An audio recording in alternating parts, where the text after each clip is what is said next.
Hello बच्चों, let's read the question.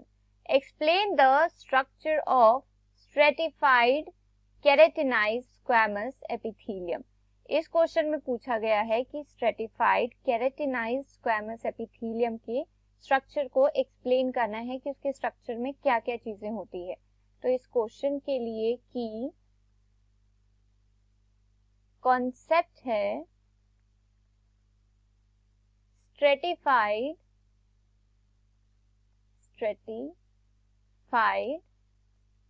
Epithelium. Stratified epithelium क्या होता है? It is the compound epithelium. It is the compound epithelium. Compound epithelium, they are epithelium which are made up of multiple layers. किसके बने होते हैं? They are made up of multiple. एक से ज्यादा जब लेयर्स प्रेजेंट होती है एपिथेलियल टिश्यू में उसे क्या कहा जाता है? कंपाउंड एपिथेलियल टिश्यू या फिर कंपाउंड एपिथेलियम कहा जाता है. So in case of stratified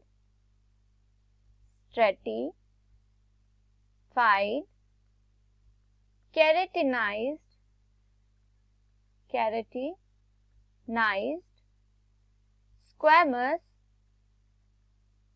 squamous epithelium. तो जो ये एपिथेलियम है ये कैसा है? स्ट्रेटिफाइड है. दैट मीन्स इसमें क्या होंगी? मल्टीपल लेयर्स होंगी. केराटिनाइज्ड है तो इनकी कुछ लेयर्स कैसी होंगी? केराटिनाइज्ड होंगी, हार्ड होंगी. और स्क्वैमस एपिथेलियम है. दैट मीन्स इसमें कौन से टाइप के सेल्स प्रेजेंट है? स्क्वैमस सेल्स, जो कि फ्लैट सेल्स होते हैं. और हम क्या कह सकते हैं इसके स्ट्रक्चर को?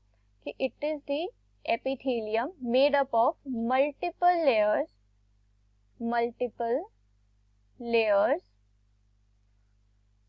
Of squamous cells. Squamous cells की मल्टीपल लेयर्स होंगे. और स्क्वैमस सेल्स कैसे सेल्स होते हैं? They are the flat cells. और इन मल्टीपल लेयर्स में जो आउटर मोस्ट लेयर होगी, आउटर मोस्ट लेयर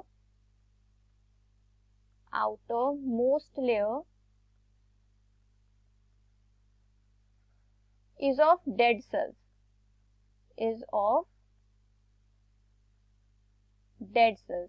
जो सबसे बाहर की लेयर होगी उसमें कौन से सेल्स होंगे? स्क्वैमस सेल्स ही होंगे, लेकिन वो किस नेचर के होंगे? They are dead in nature. और इन डेड सेल्स की लेयर को क्या कहा जाता है? इसे कहा जाता है केराटिनाइज्ड लेयर. केराटिनाइज्ड लेयर बन जाती है जो डेड सेल्स की लेयर होती है. और इसे और क्या कहा जाता है केराटिनाइज्ड लेयर को? It is also known as the stratum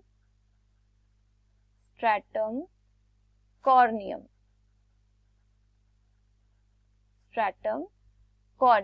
अगर हम स्ट्रेटिफाइड केराटिनाइज्ड स्क्वैमस एपिथेलियम के स्ट्रक्चर को देखें तो इस स्ट्रक्चर में सबसे बेस पर प्रेजेंट होती है बेसमेंट मेम्ब्रेन.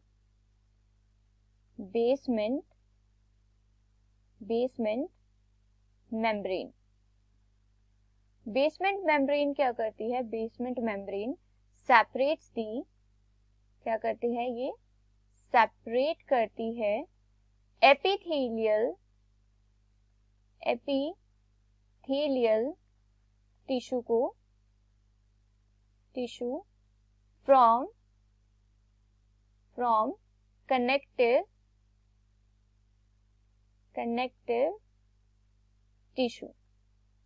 कनेक्टिव टिश्यू से एपिथेलियल टिश्यू को सेपरेट कौन करती है?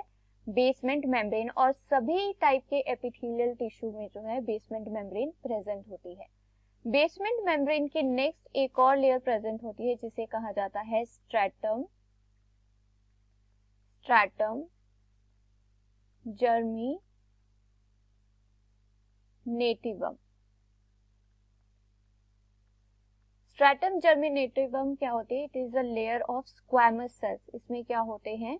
स्क्वैमस सेल्स प्रेजेंट होते हैं जिनमें क्या होती है? माइटोटिक डिवीजन होती है. और ये न्यू सेल्स बनाते रहते हैं और उन न्यू सेल्स की मूवमेंट कहाँ होती है, आउटर साइड की तरफ जो है न्यू सेल्स की मूवमेंट होती है जो ओल्डर सेल्स को रिप्लेस करते जाते हैं। और in the structure of stratified keratinized squamous epithelium में क्या है, सबसे आउटर मोस्ट लेयर कौन सी होती है, it is of the dead cells, dead cells की लेयर होती है जिसे केराटिनाइज्ड लेयर कहते हैं। और क्या कहा जाता है इन्हें, स्ट्रैटम कॉर्नियम, स्ट्रैटम कॉर्नियम और keratinised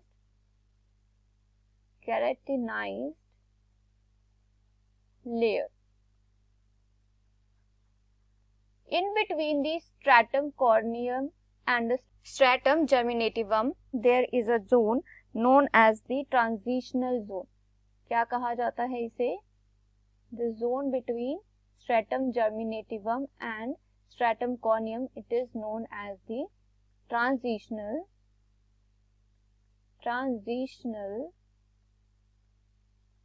zone.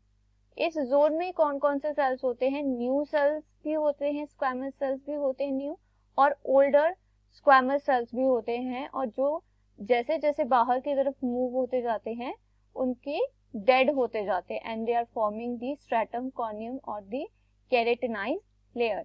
So this is the structure of stratified keratinized squamous epithelium. I hope you understood it well. Best of luck. Thank you.